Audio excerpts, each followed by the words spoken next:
So actually, the topic given today in the head topic given was functions actually, but we are behind by one class, one lecture. Remember, we actually cancelled. Yeah, Nikhil. Okay, Arun. Thank you.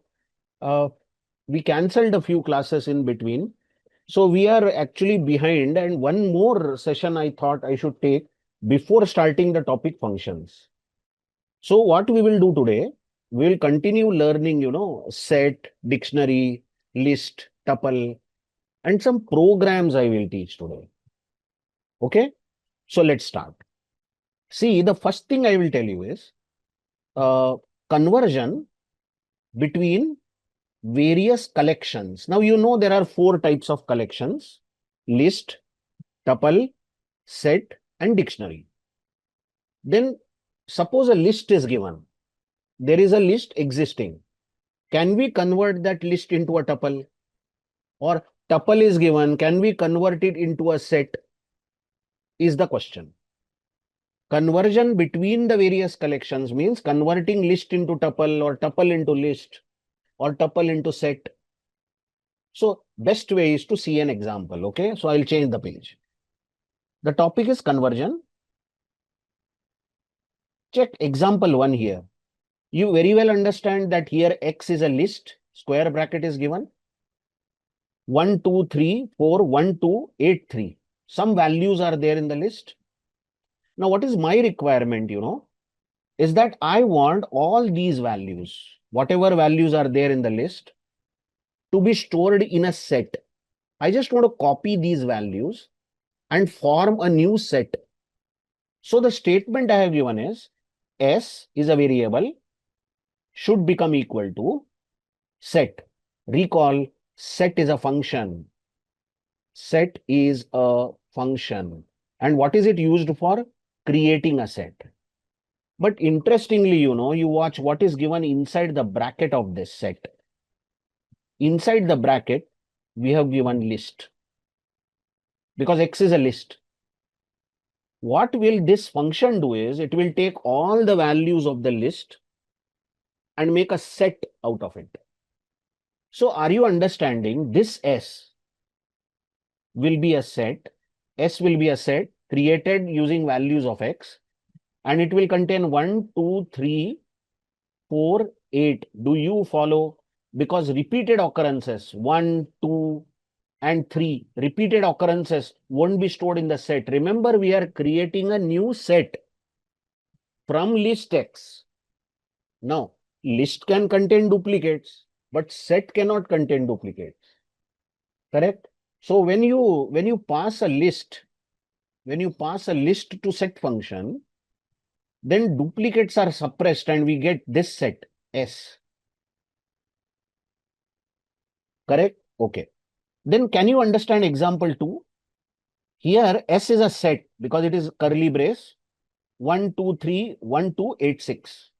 You know that this won't be stored. Although we have given day before yesterday, we saw that set cannot have duplicates. Even if you give duplicates, those duplicates won't be stored again. So actually set S is 1, 2, 3, 8, 6. It's not 1, 2, 3, 1, 2, 8, 6.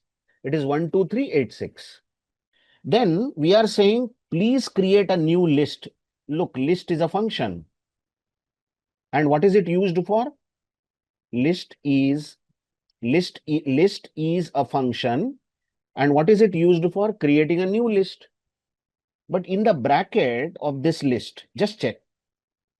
In the bracket of this list, we have given a set.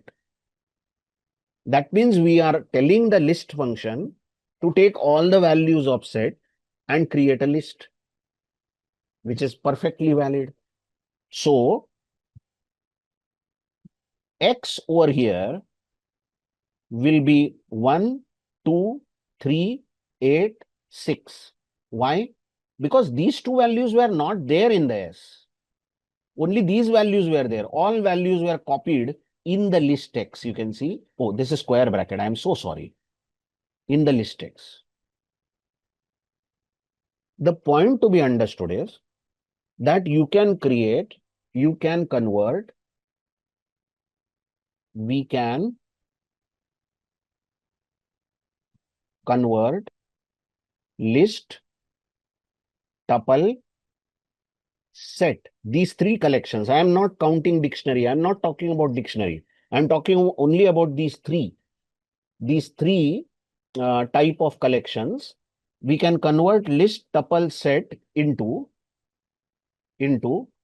any of these three. Any of these three collections.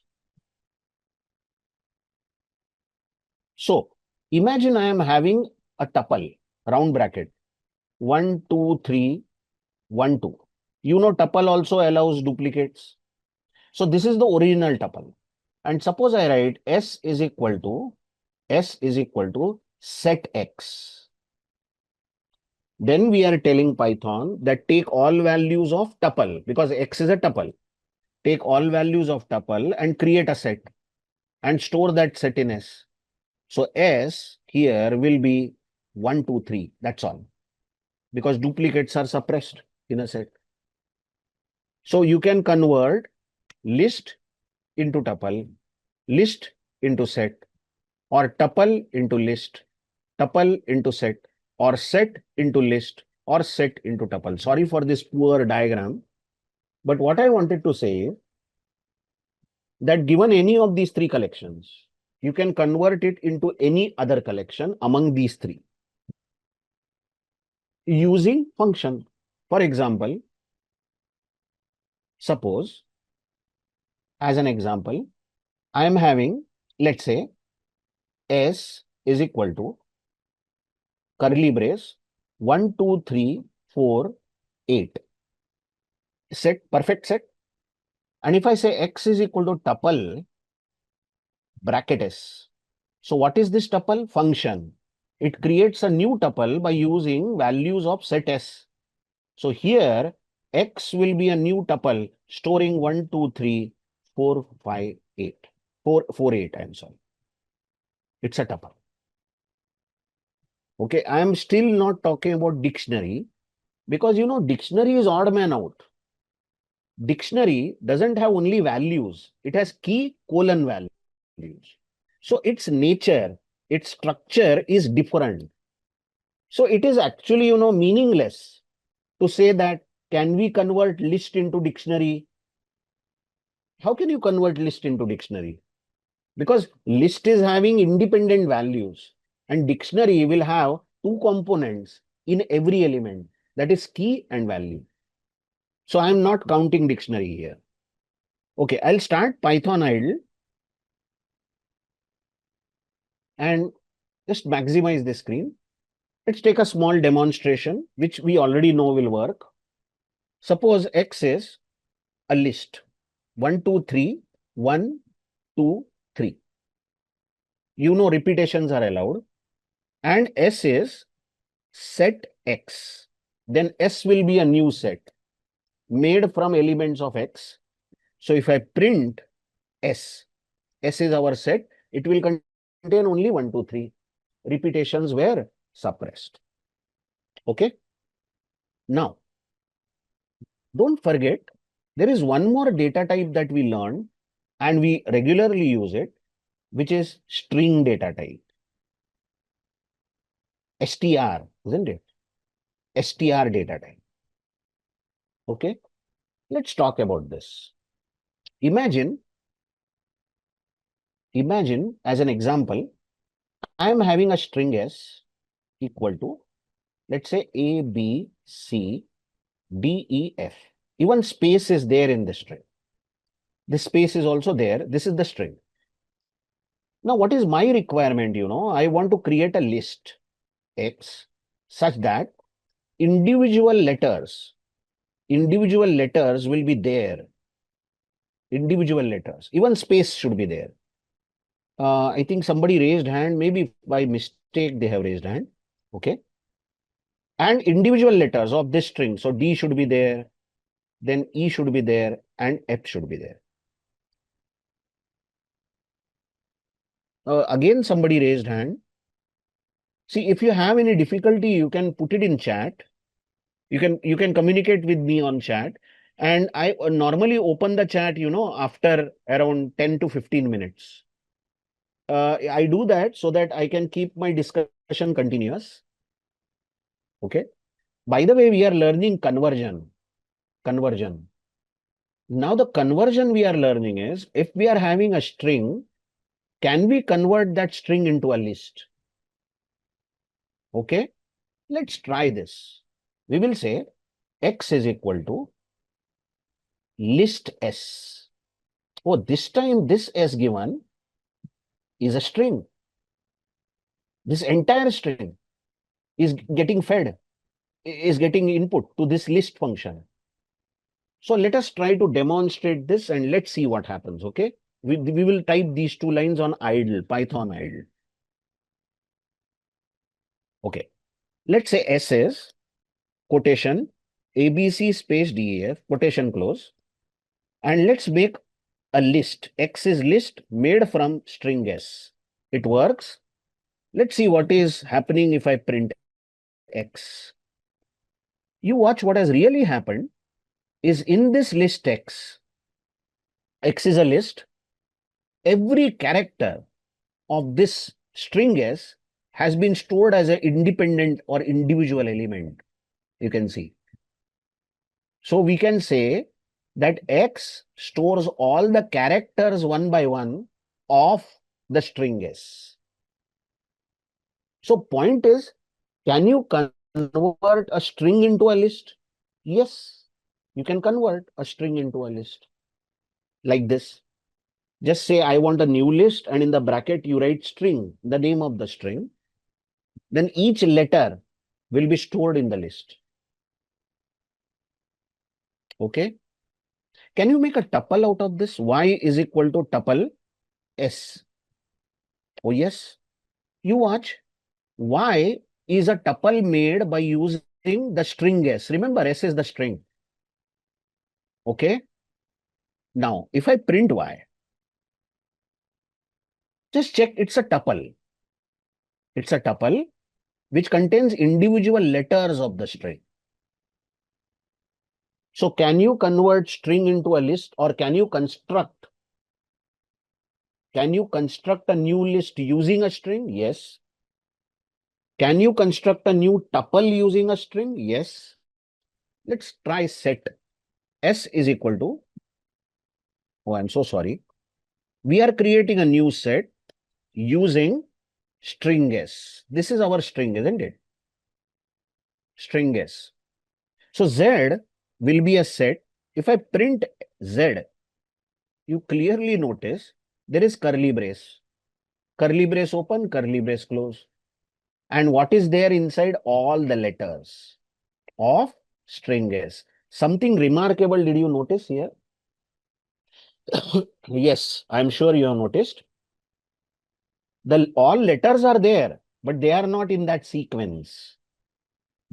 Actually, in the list A is there first, in the tuple A is there. Same order was preserved, but set is unordered.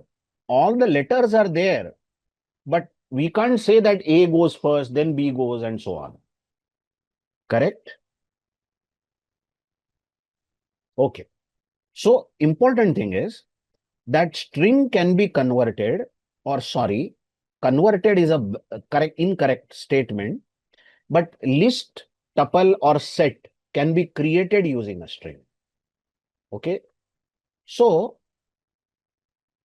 what will happen if I have a string like this? You see, S is equal to A, A, B, B, C, C. This is the string. Okay. And I am saying I want a set. X should be a set made from S. Here S is the string. So do you understand this X will be a set which will contain A, then it will contain B, it will contain C, and it will contain space. Although in our original string A is there twice, but we are creating set and set does not allow duplicates. So every character will be stored uniquely inside the set. Even there are two spaces in the original string. You see, original string has two spaces, but space will be stored only once. Whereas if you say y should be list using s, s is our string, we are creating a new list, then y will be a list which stores a, then a again, then space, then b, then b, I hope you understood, then a space, correct, then c, and then c. Because list welcomes duplicates. Okay. So the point is, if you have a string, you can construct list, tuple, or set from that particular string. Got it?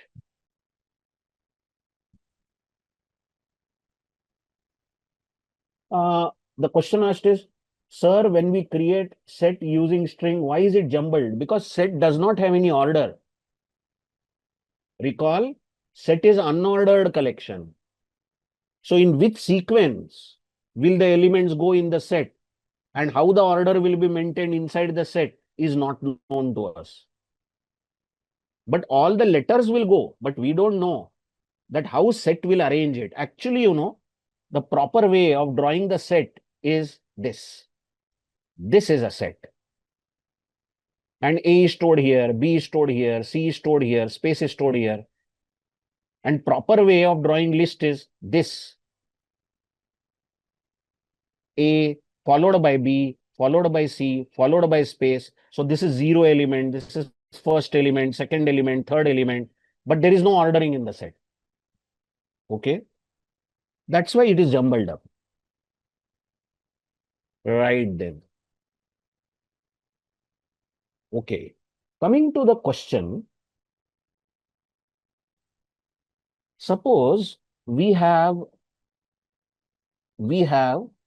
a list 1, let's say, okay, which is 1, 2, 3, 4, 5, okay, and we want to create another list using this. So we just want to copy the list.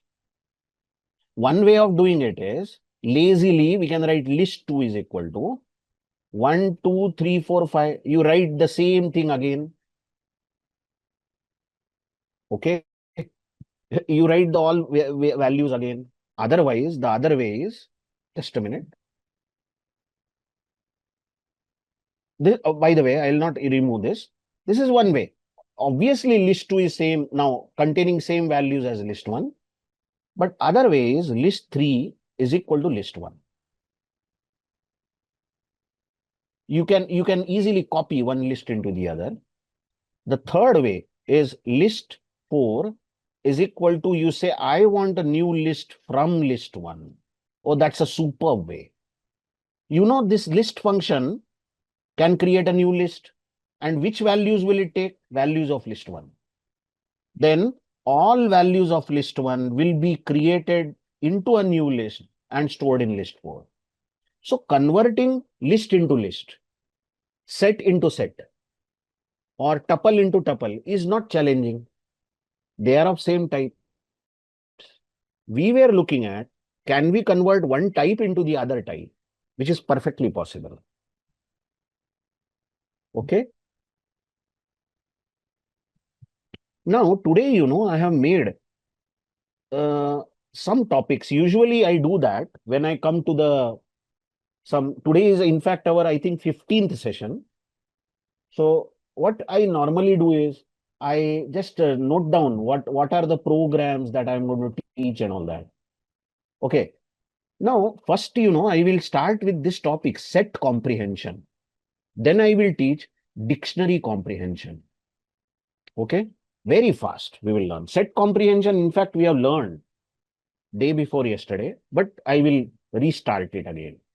Okay. And then we will learn dictionary comprehension. What do you mean by comprehension? What do you mean by that? Don't give me bookish definition or don't give it to anyone. Comprehension means writing something in shorter style. If you have some big para, comprehension means writing something in shorter style. And the meaning remains same. each and every element of that big para is covered by that comprehension. Okay. So let's start with set comprehension. I have a problem. Okay. I'll just erase this. The problem is given set S equal to 1, 2, 3, 4, 5. Okay. The problem is create a new set.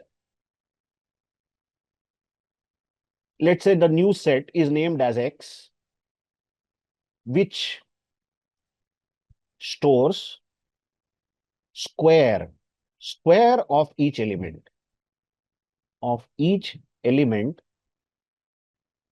S. So indeed, X should be a new set which will store 1, 4, 9, 16, 25. Let's check what is X storing. X is also a set. It is storing square of each element of set S. Okay. How we write Python program for this? Just check. First, we will declare our set S. This is original set. 1, 2, 3, 4, 5. Now we will create a new set but empty set. Just observe this line. To create an empty set in Python, you use the function set empty bracket. Then X is equal to set empty bracket means X is empty set. Okay. Now, set is iterable, you know. That means we can write a for loop like this. For E in S. What is E? Come on. What is E? Every element, one by one, of the set. Correct? And then we will say X dot add. You recall add was the function for set class. Add E raised to 2. And then after that, we will come out of this for loop and we will print X. So give me the steps here. What will happen? Here, X is empty set. X is empty set at the moment. Start this for loop. We have said, hello E, you are a variable and you will take each value from set S. So E will take 1, E is 1. And in the for loop, we have said X dot add. So in our set, we want to add 1 raised to 2. So 1 will be added. Then when the loop repeats, when the for loop repeats, E will be 2. Next element. When E is 2, in the set X, we are adding 2 raised to 2. That means 4 will be added. Correct? And this happens for every element. So next time E will be 3. So 3 square, because E square means 3 square, will be added in X. So 9 and so on. When the for loop will end, we have then taken all the values. When the for loop will end, we will print X. Correct? So print X means this entire set will get printed. Okay? Now, our topic is set comprehension. Please try to understand that this entire thing, entire thing can be written in one line. Same thing can be written in one line. So I am writing alternate approach for solving the same problem. I'll write S is equal to 1, 2, 3, 4, 5. This is our original set. I want X as a set. So I'll write curly brace. And then I'll write E square for E in S. Curly brace close, print X, matter ends. What I am saying is, these two codes are equivalent. Whatever left-hand side code is doing, same thing is done by right-hand side code. You note, I have said in this line, X should become equal to curly brace. Open curly brace close. Then this is a set clearly, because curly brace in Python means a set. Now in this X equal to curly brace, I have written for E in S. Notice here also I had written for E in S, left-hand side code. Then what is this E? E is individual values of set. One by one, it will take these values. And for each value, we are adding E square. That means E will be 1 square will be added in the set. Then next time E will be 2. E will be 2, this element. Then 2 square will be added. That is 4 will be added in X. No need to say that we had written same thing on the left hand side, but we can write it in one line. Have you found out that writing the curly brace, and writing this grammar inside the curly brace itself means we are creating a new set. X will be a set because this entire thing is written in curly brace. Okay, I'll go back to idle and I'll create a new file. Let's create a rough program. Okay. Okay. What was our problem? We had S is equal to 1, 2, 3, 4, 5. Correct. We want to square each of the values and store it in a new set. So I have said X is equal to please be empty set. Then I will say for E in S. That means E will be one element of S. And then I will say X dot add E square. And then I will hit backspace. I will come out of the for loop and I will print the new set X. Okay, that's it. This is the program. I'll save this with my favorite name trial.py. It already exists. I will overwrite it. Okay. You know what should be the output. 1, 4, 9, 16, 25. That should be our new set. That's it. This is X. Now, what I'm telling is that no need of writing this code. You can write it in one line. I mean, no need of even declaring X as empty set. No need of writing even this line. X you start as an empty set. No need of doing that. No need of initializing X to empty. You can just remove this and you can say X, you are a set. How do you know that? Curly braces. You are a set such that you will be made using this set S. So you are saying we are looping in S. For loop is created in the set S. So E will be each value of the set S. And what are we doing with that each value? Here you write which value to add in the beginning. We want to add E square. And this will also give the same result. X will be same. Let's save this and run it. You can see 1, 4, 9, 16, 25 is the new set. So simple to create set comprehension. Okay. So what if I change the problem? Okay, any questions till now? I'm sure you know this, but still any question? You're welcome with your questions now. Anything you are not understood till now? We have long way to go in today's class. Some interesting codes we are having, but just bear with me initially. I want all of you to revise this with me. Okay. So I'll change the question. Let's say the question is like this. We are still talking about set comprehension. Okay. We have a list. X is equal to, let's say, 10, 2, 6, 4, 8, 9. This is a list. Create a new set. We want a set now. Create a new set S, which stores square of only those values of X, of list X, that are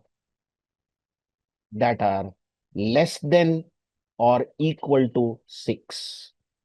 That means S, our new set, should store square of 2.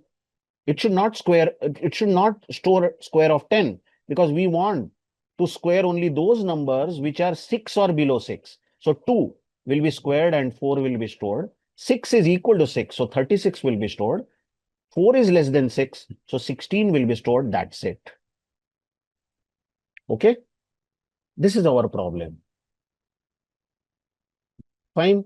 We are given a list, and definitely then, we will have to iterate. We will have to go through the elements of this list one by one. Go through each element and then check, is that value, current value, is it less than or equal to 6? If it is less than or equal to 6, only then add the square. Okay. Now, what will be the comprehension? Come on, come on. First step is, in our program, we will make the list 10, 2, 6, 4, 8, and 9. This is the list. Now we will say S, please become a set. And from where are the values going to come? For this set, from where are the values coming? From the list X. So we'll say, look for, you are going to iterate the list X. So E will become equal to one element each time. But we are not interested in every element. Then we will put a filter condition. If that E is less than or equal to 6. If this is true, only then store E raised to 2. Only then store E square in S and put curly brace close. This is a set comprehension. Of course, all these things could have been written in our traditional manner. Write a for loop, then inside that write if, then inside that add the value. Separate statements, are you understanding? But entire thing can be written in one line. Tell me, first few steps. We will not go through all the steps, but first few steps, what will happen? When this for starts, for E in X, E will be 10. Correct?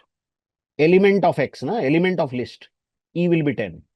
Then when E is 10, it will be put under this condition. Hello, value of E, current value of E, are you below 6 or equal to 6? No. E is 10, 10 is greater than 6. That means this condition is false for current value of E. Then E square will not be added in S. That means 10 square will not be added. So when will be E square added? Only if the condition is true.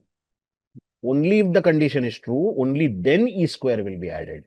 So what will happen second time when the for repeats, E will be 2.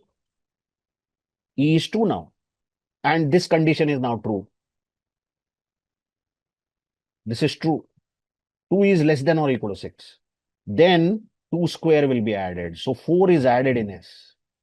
And this goes on for each element. Correct?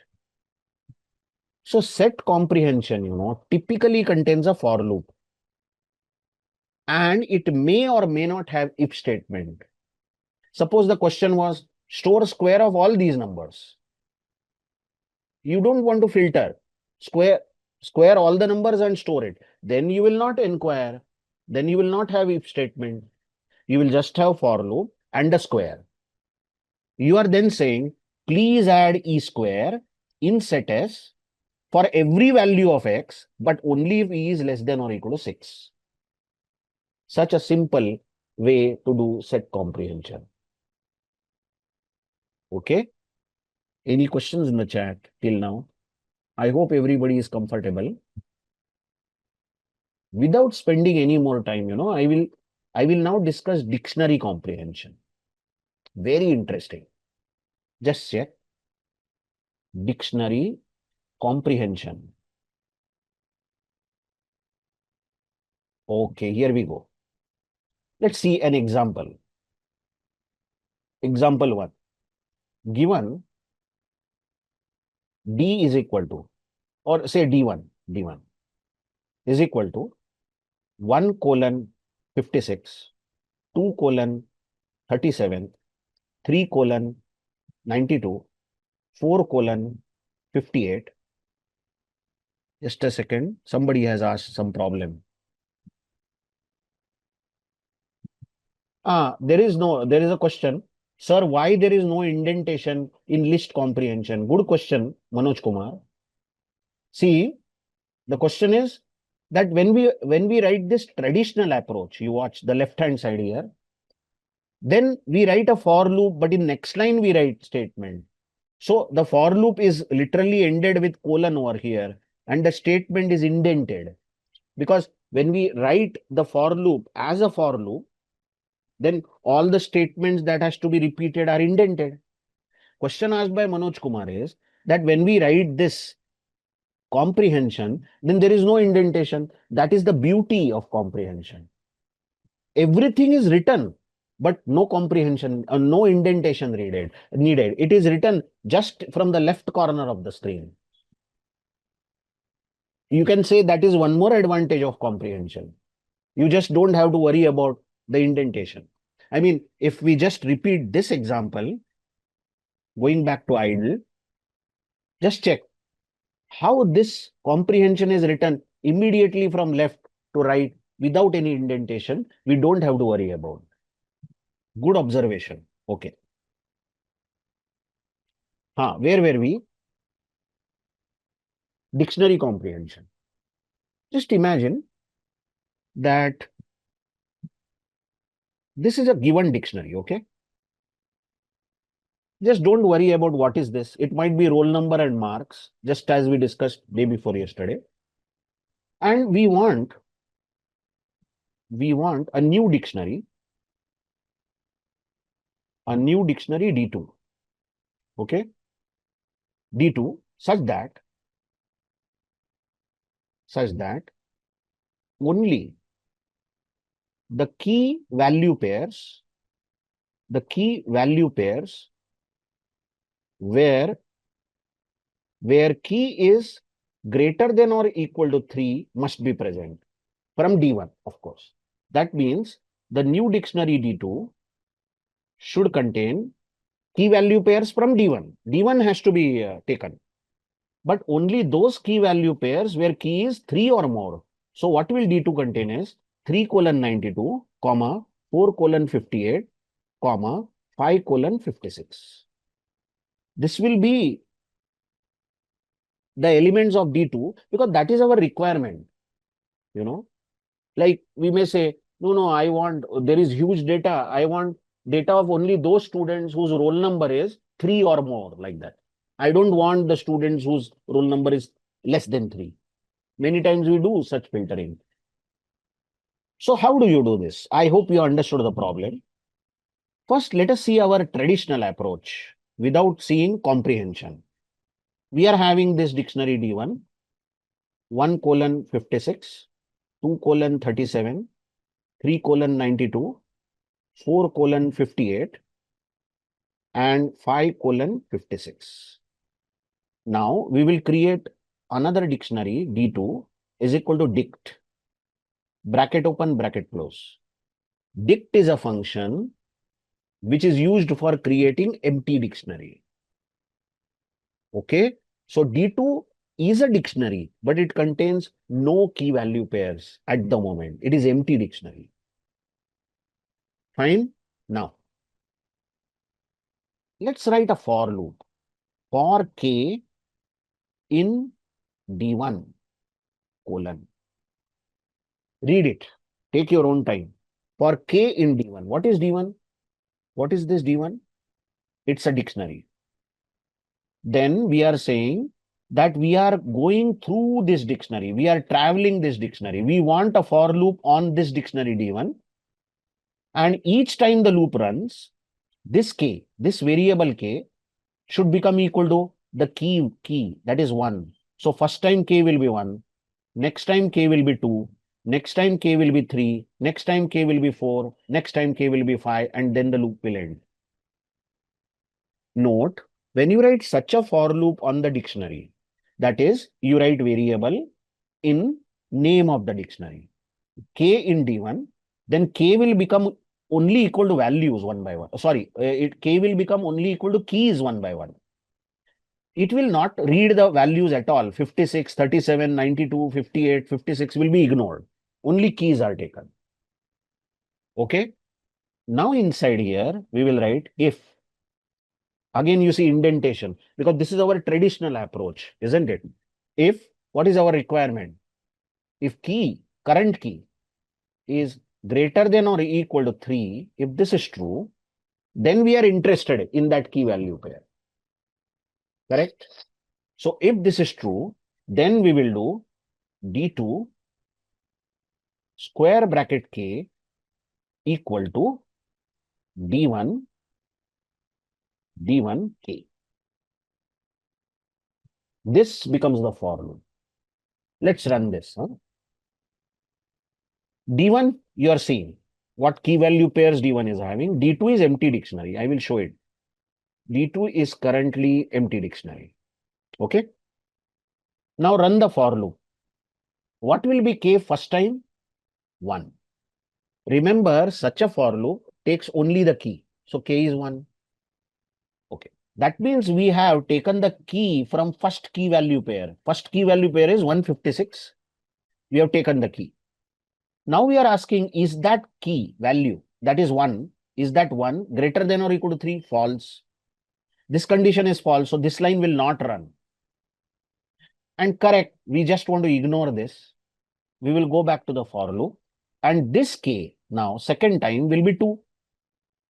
Second key it will take from D1 dictionary. Even again the if is false, because 2 greater than or equal to 3 is false.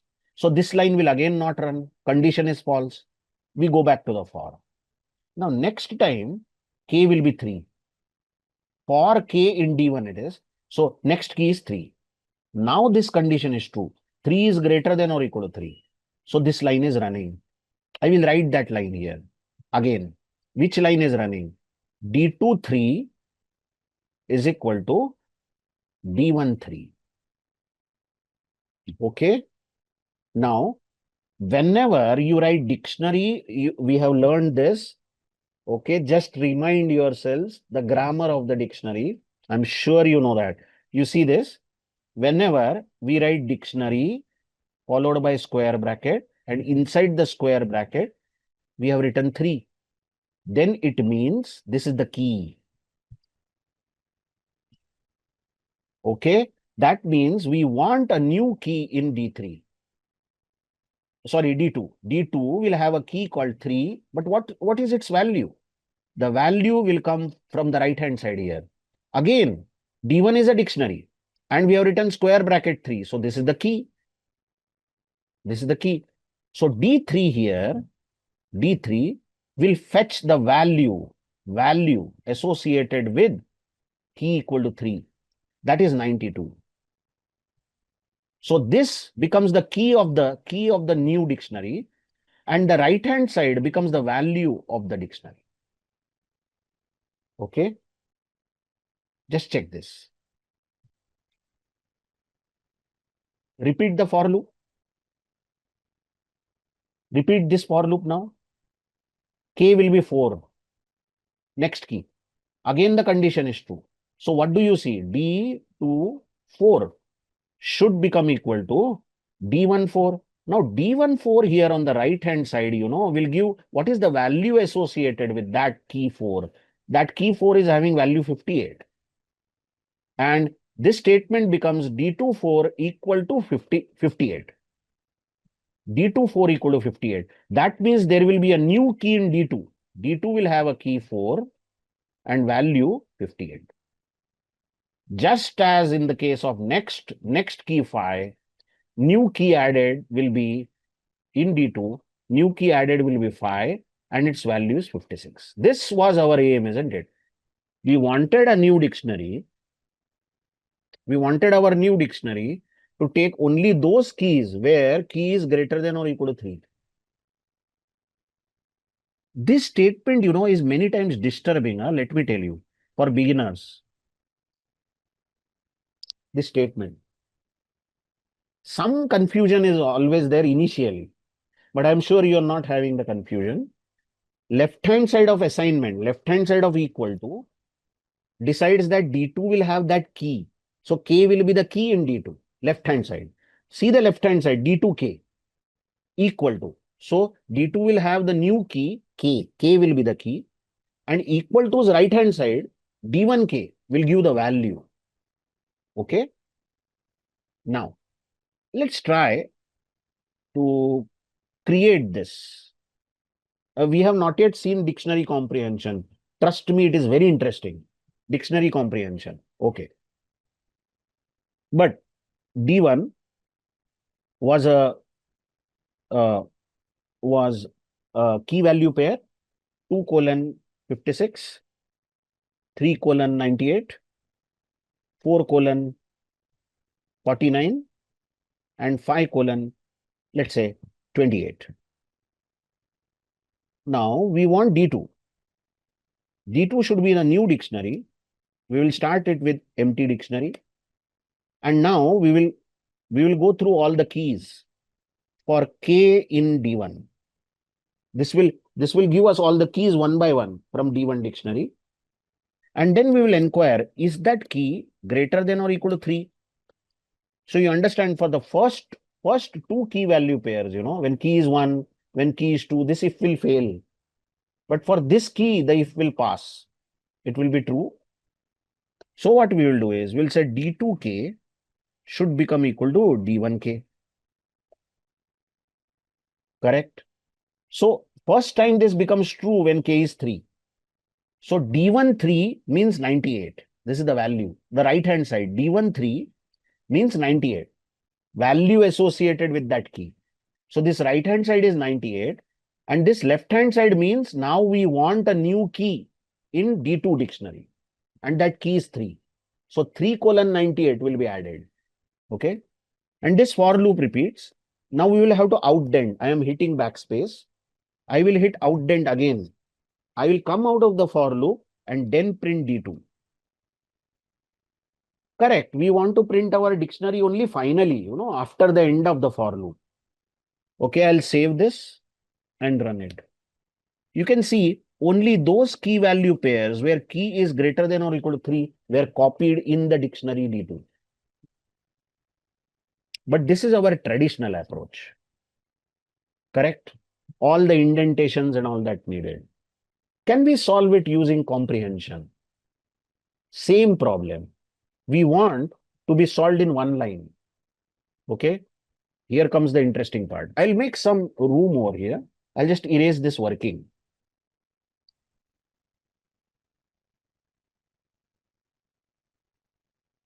Okay.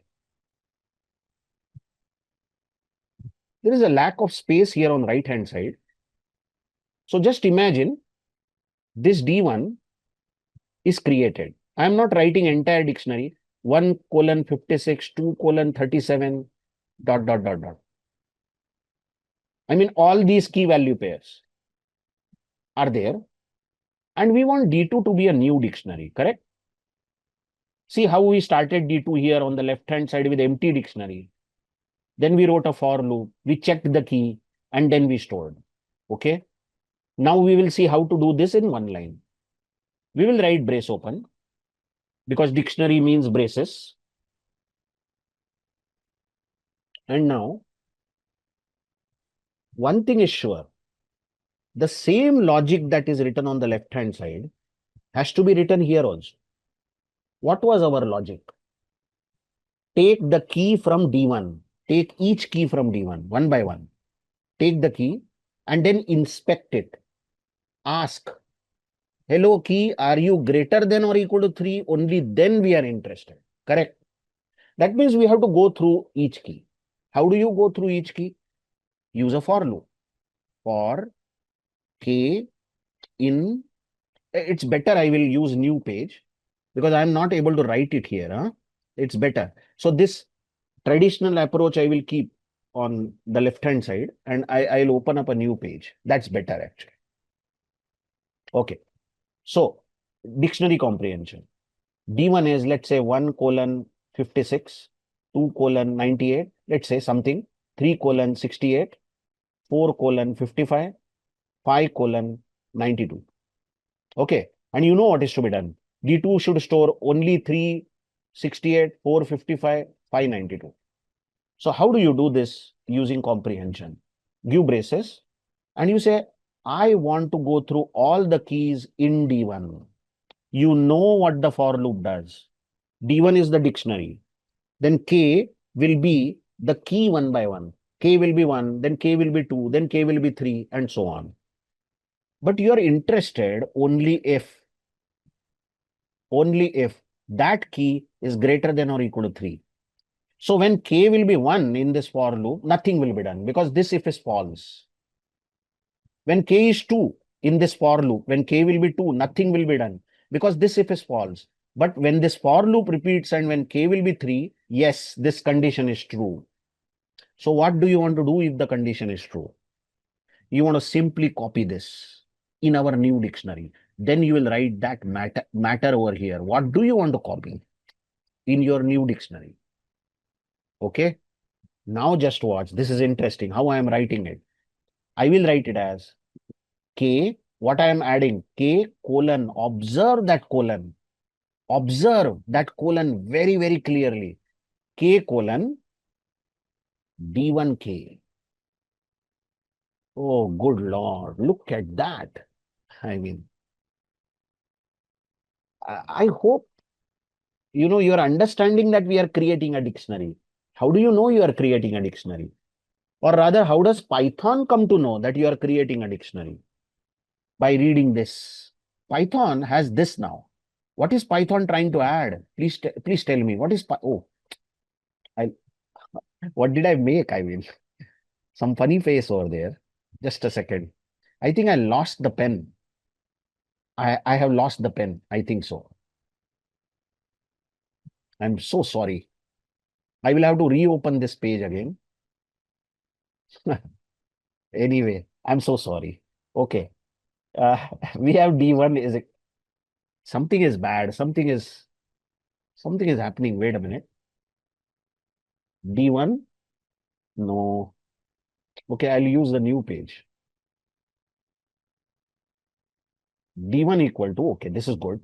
1 colon 56. Oh, you might be now really, really, I mean, disheartened to see this. How many times I'm writing this dictionary, isn't it?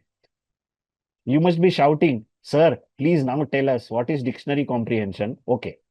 So this is original dictionary. You know what D2 should store. We will write a comprehension. What is our problem? Go through each key. Then we will write for K in D1. Clearly, K will become each key. But we are interested only if that key is greater than or equal to 3. If this is true, only then we are saying add K colon D1K. So how does this become a dictionary? Clearly because we are adding key colon value pair. By noting this particular grammar, Python will clearly come to know, oh, that means you want to create a dictionary. Because what you are adding is key colon value. So what will happen first time? Tell me, when this for loop starts, K will be 1, but 1 greater than or equal to 3 is false. So we are not interested in this key value pair. Sorry. We are not interested in this also. But when K will become 3 in this for loop, this condition is true. So look what will be added. 3 colon D1 3. D1 3 here is clearly the value 98. So 3 colon 98 will be added indeed. Next time K will become 4. When K becomes 4, 4 is again greater than or equal to 3. So what will be added is 4 colon D1 4. D1 4 here is the value. That is 48. So 4 colon 48 will be added. And same thing will happen for 5. Isn't it? So what we wrote here using our traditional approach, same thing we have written there. But the key point over here, that Python understands that you are creating a dictionary when Python checks this grammar. Okay. Let's try this. Just check. We are having this dictionary. By the way, this problem was solved. You recall this was the output. Only if key is greater than or equal to 3. Using traditional approach, we have solved it. Now, just check. We want a comprehension. So we'll say D2 is equal to brace bracket, and we'll say take each key in D1 and check, is that key greater than or equal to 3? If this is true, then please add in D2, left hand side is D2, please add K colon D1K, D1K. And I have saved it and I'll run it. Same dictionary we have got, you watch. Same dictionary which we got with traditional approach. Okay. So I will ask you a question. Fine. I'm writing that question. I expect maximum students to answer in the chat. Okay. And that is one way of asking you difficulty. Are you having any difficulty understanding till now? Okay. Suppose I have given you short code like this. D1 is equal to 1 colon 56, 2 colon 92, 3 colon 68, 4 colon 56, and 5 colon 92. Okay. And then I am having D2 is equal to K for K in D1 if K is greater than or equal to 3. My question is, you have to tell me in the chat, what are the values, what are the elements of D2? What will D2 contain? You have to tell me. Reading this comprehension. I hope you understood. Just give me what will D2 store.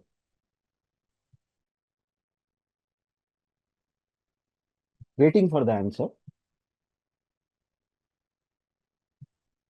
Oops, I'm so sorry. What will D2 store? First of all, you realize what is D2. Is D2 a dictionary? Will D2 be a dictionary? No. You check what we are adding, We are simply adding a single value each time. We are not doing something colon something. Colon character is not there. Key value pair we are not adding. That means D2 is going to be a set. This is set comprehension. Please try to understand both set and dictionary comprehension is given in curly brace. Then how does Python come to know that whether dictionary will be created or set will be created? Here, set will be created because we are not given something colon something. So we are not adding key value pair. We are adding simply a value. So it will be a set. Okay. And yes, Manoj Kumar. It will be 3, 4, 5 in a set. Correct answer. Here, D2 will be a set which stores 3, 4, 5. Because we are going through all the keys of dictionary D1. D1 is a dictionary. This for loop takes all the keys. And if that key is greater than or equal to 3, only then that key is added in D2. But remember, D2 is a set. It is not a dictionary.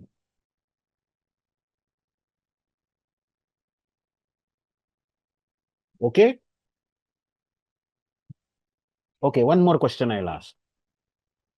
I hope this is understood. Okay? The question is like this. What will this program do? D1 is equal to 156, 248, 369, 425, 5, let's say 92. Okay. And then I have written a comprehension. Okay. Let's see. I'll write for K in D1 if K is greater than or equal to 3, K colon D1 K plus 1. Oh, good Lord. Now you should understand this is a dictionary, right? What is this for loop doing? It is taking keys of D1 one by one. You know, such a for loop, when we iterate through D1, it will take keys. And we are interested only in that key which is greater than or equal to 3. So this pair, this pair, this pair, we are interested. What we are adding is, first time we will add 3 colon D1 3 plus 1.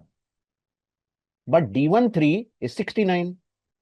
So 73:70 will be a new key value pair. Obviously, next key value pair will be 4:26. Next will be 5:93. That means we have rewarded 1 mark to all the students whose roll number is 3 or more. Got it? I didn't ask this question. I answered it. So what will be D2? D2 will be 3:70, 4:26, and 5:92.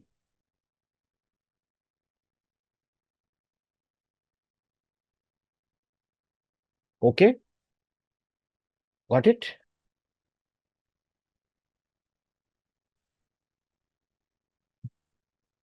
Fine. Now, we have seen 2 examples or 3 examples of set comprehension and dictionary comprehension. It is better, to see some programs which solve something meaningful so that we have greater insight of this. Okay. So here is the question. Let's solve a program. I'll just check my notepad file. Yeah, this problem we will see how to solve this. I'll write this problem properly on the blackboard. There is somebody asking something. D2k equal to D1k.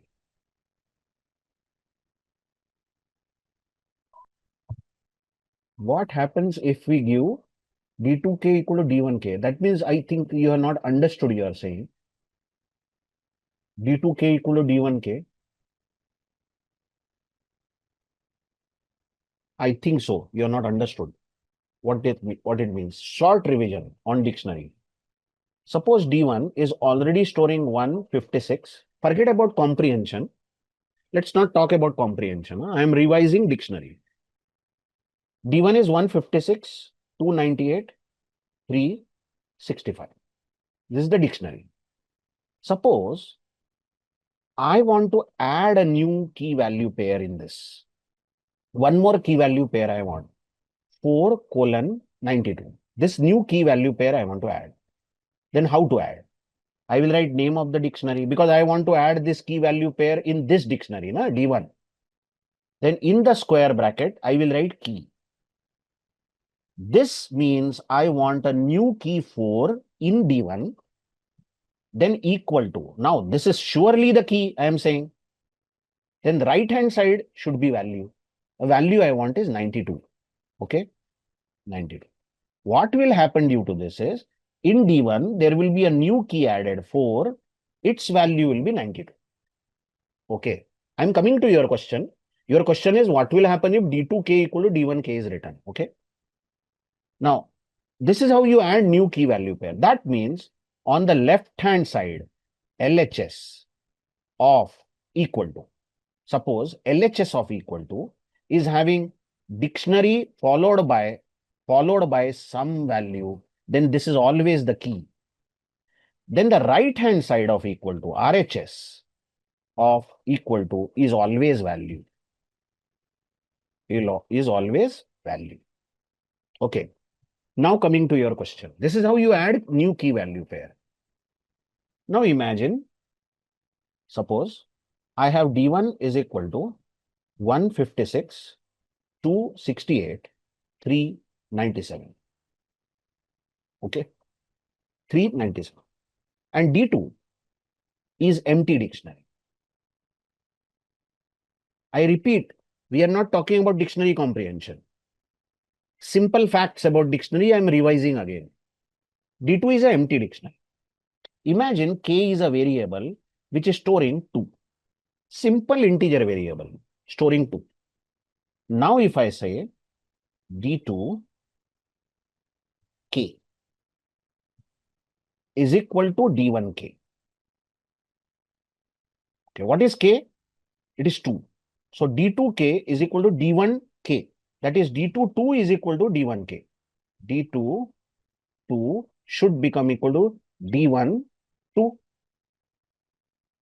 I've just substituted the value of k.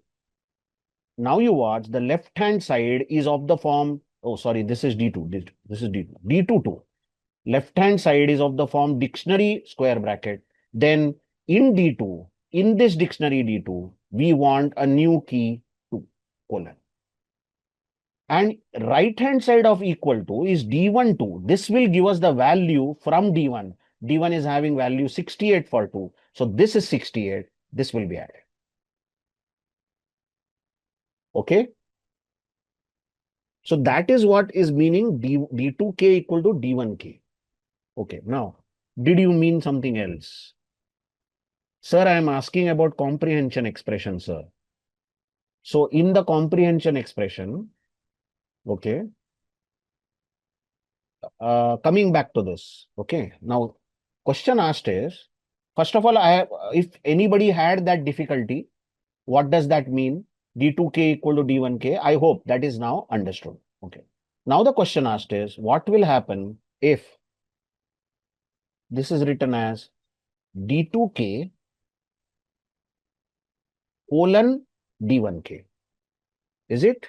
Let me check the question. In the comprehension, you can't write D2k equal to D1k. Equal to you can't write. It will be meaningless. Here, you can't write D2k equal to D1k. You can't write this. It will be meaningless because we want a dictionary, then we have to give colon, correct? And left-hand side of colon should be the key and right-hand side should be the value. And we know that key is k, isn't it? Anyway, k is 3, k is 4, k is 5. We know k is the key from D1. Then we have kept the key as same. We have kept key will be k and the value will be D1k. And D1k first time will be 98. So my point is you can't write this. This will be, what will this do? This will create a set, correct or not? Because it will make D2k equal to D1k and D2k only will be added. Values won't be added in key value pairs. The point is that such a statement will not be valid. Okay. Was that your question? Okay, I'll come back to that question. But I hope you understood the problem as such. So what I was saying is let's solve a problem now, okay? Let's solve a program. We have 15 minutes to go. We want to count how many times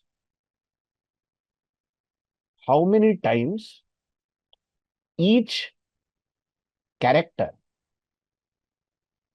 of string S occurs. For example, imagine S is A, B, A, B, C. This is the string. Then we should get the output as A occurs 2 times. Dictionary, isn't it? This is the best application of dictionary. A occurs 2 times, comma, B occurs 2 times.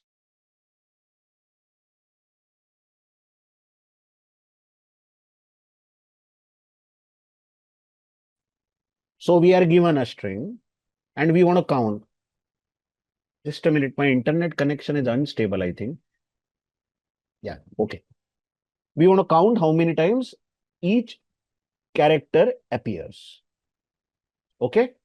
Now, let's see what will be the program. This is our string. Let's take the string again the same, A, B, A, B, C. Fine. Now,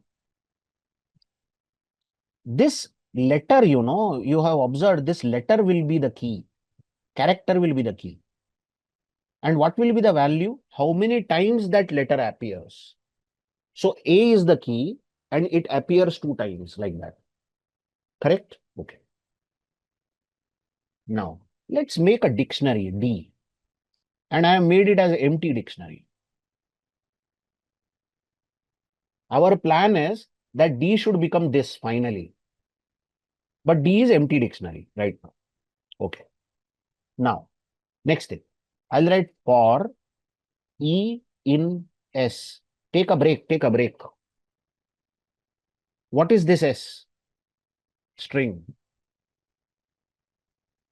Can we iterate a string letter by letter? Yes.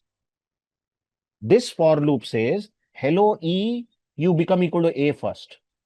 Next time when the loop repeats, E will become B. Next time when the loop repeats, E will be A. This E is a simple variable which will take each letter of S. Correct? Okay.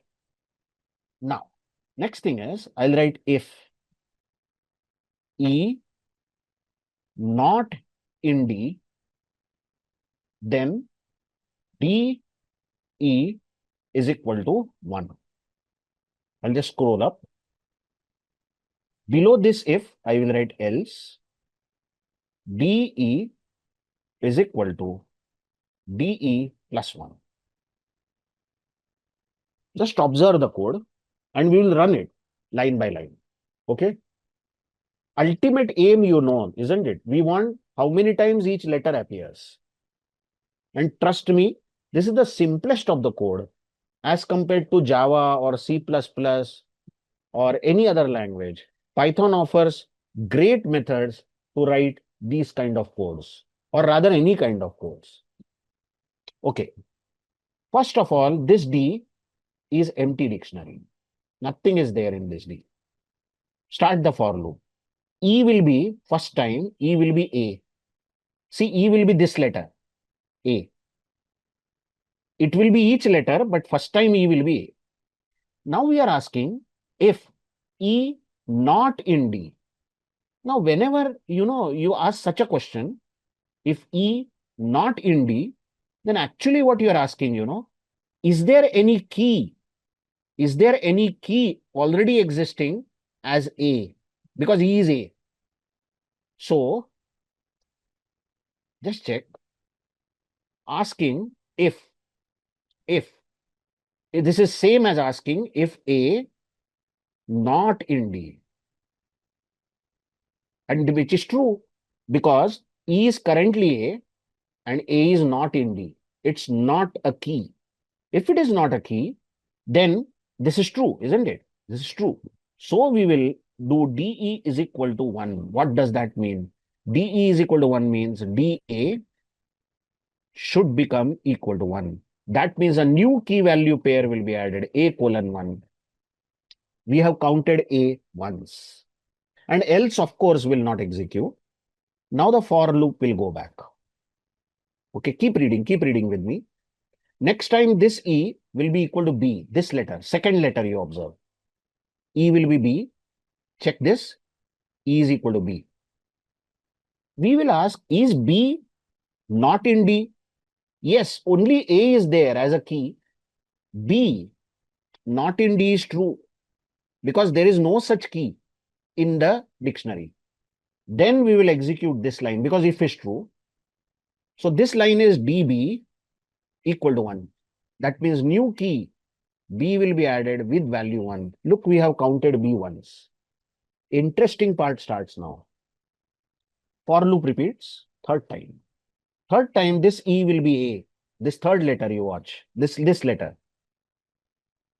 So E is A. Correct? Oh, you got it. I'm sure you got it. Just see. Now E is letter A. We are asking, is A not in D? Oh my God, A is already there. A is there. A is already existing as a key. So this condition is false. We go to else. Because that key is already there, then we will write DE should become DE plus 1. That means this is DA. Do you understand? This is DA equal to DA plus 1. Tell me, what does right hand side give us? Whenever this notation is written on the right hand side, what does it give? Value, isn't it? And current value is 1. Current value is 1. So this is 1 plus 1. And left hand side is the key, correct? That means A colon 2 will be stored. Oh, good Lord. Obviously, next time, B will be read. And B is already there in D. So this else will run. So count of B will increase. And last time C will be read. C is not there. So count is 1. What do you say? What do you say about the code? It is so simple. Trust me, in Java or in maybe in some other language like C++, we would have written at least 25 lines to solve this. What was the general strategy? Just check. What is the general strategy of solving this problem? Okay. Take each letter E, of string S. This was the for loop we wrote, correct? For E in S. Okay. Check. Is there a key E already in D in the dictionary? Is this key E already in D? If it is there, then simply increase its value by 1. But if it is not there, then this letter was found first time. So in the else, you can write DE is equal to 1. So the same code we can invert, isn't it? We can write if E in D, if that key is already in D, you can remove this not. If E in D, then DE is DE plus 1, else DE is equal to 1. Let's see. I'll go through the demonstration. Okay. I'll just overwrite this. Just check. I'm having a string A, B, A, B, C. Okay. And then I'm creating an empty dictionary. Okay. Then we will go through each character in S. And you know that character will be the key, isn't it? We want key as A, we want key as B, and value is number of times that character appears. So first thing we will ask is this E, the character, already existing in D? Is it the key? If it is not in D, then this character we got first time. Correct? We got this character in the string first time. Then we will make a new key value pair. DE should be 1 because we have got it first time. Okay. Else, that means that character was already there in the dictionary. Then we will increase its count by 1. DE equal to DE plus 1. And now we will come back, hitting backspace. And after the for ends, we will print D, the dictionary. I'll just save it and run it. You can see, indeed, A occurs 2 times, B occurs 2 times, and C occurs once. Okay. Just a small speech, not more than 4 or 5 sentences. There is no limit. Sky is the limit on how many problems can we solve. Okay. Sky is the limit. And we want to achieve that limit. But whenever you take any problem, and when you see the solution, you have some takeaways from that problem. Like by discussing this problem, what your teacher has done, your teacher has revised the string can be used in the for loop. You can obtain character from the string, individual character. Then how we can create a new key value pair or existing key value pair, how the value can be increased by 1. Okay. So these takeaways you should take. Now imagine I just increase this, suppose A, B, C, and then suppose D, E, D, E, C.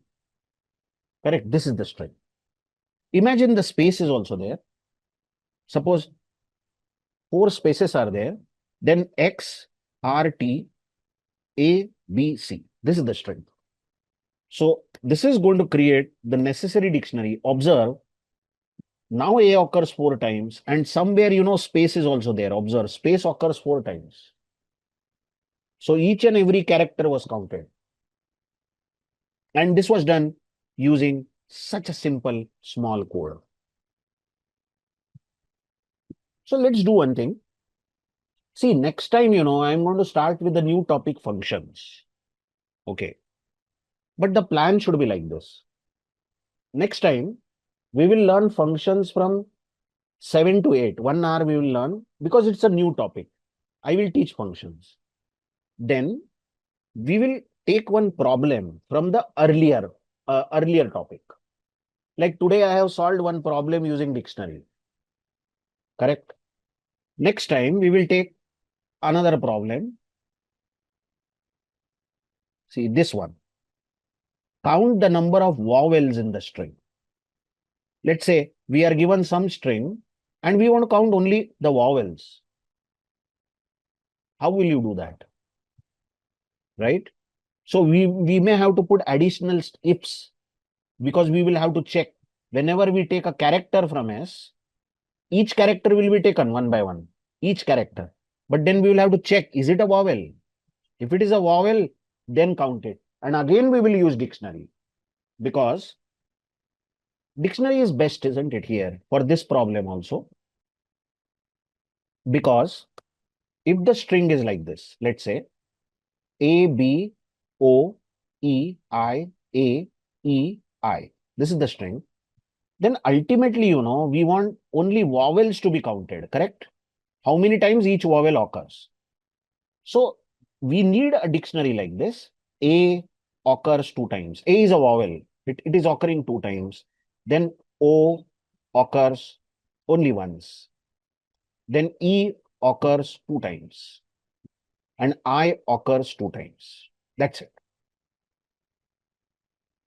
So we will have to put more robust if statements. In the previous example, we just wanted to count how many times each character occurs. Here, how many times each vowel occurs.